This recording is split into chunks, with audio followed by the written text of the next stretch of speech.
জ্যেষ্ঠ অধিবক্তায় আমাৰ মাইমাল কমিউনিটি লৈ যি কটুক্তি কৰিছে আমি এই কথাত আমি বিরাট দুঃখ পাইছোঁ। আমি মাইমাল সম্প্রদায়ের মানুষ, আমি আমার মান ইজ্জত আমার আঘাত হয়েছে।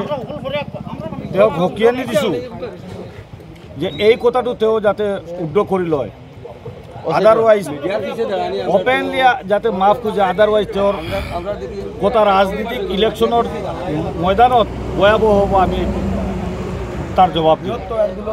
আজি চাওক, এই কংগ্রেস 75 ইয়ার্স আমাক ব্যবহার করে ইউজ করে আহিছে। আজি তেওঁলোক আজি চৌধুরী উচ্চবর্ণ স্বঘোষিত উচ্চবর্ণর মানুষ তেওঁলোকে আমাক ইউজ করে আহিছে।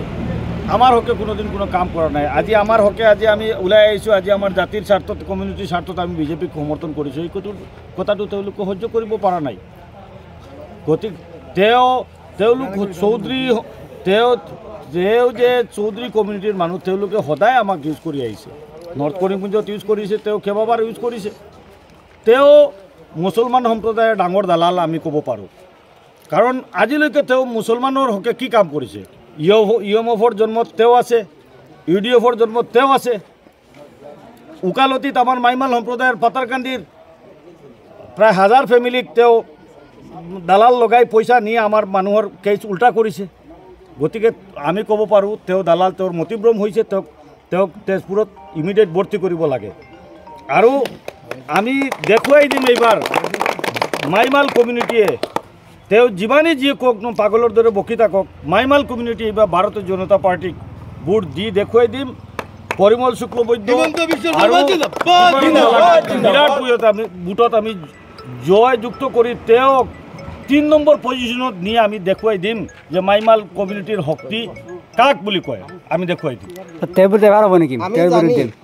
আমি জানি হাফিজ রশিদ আহমদ চৌধুরী তার ব্যক্তিগত স্বার্থ রক্ষার কারণে বিভিন্ন দল যোগদান করেন এবং দলবদল করেন।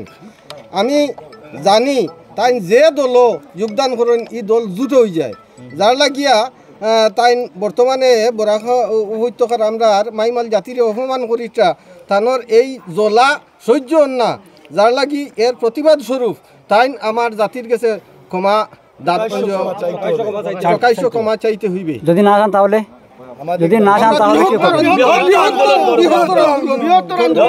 আমরা বুটোর বাসকে জবাব দিব। আমি করিমগঞ্জ ডিস্ট্রিক্টর কনভিনেন্ট হিসাবে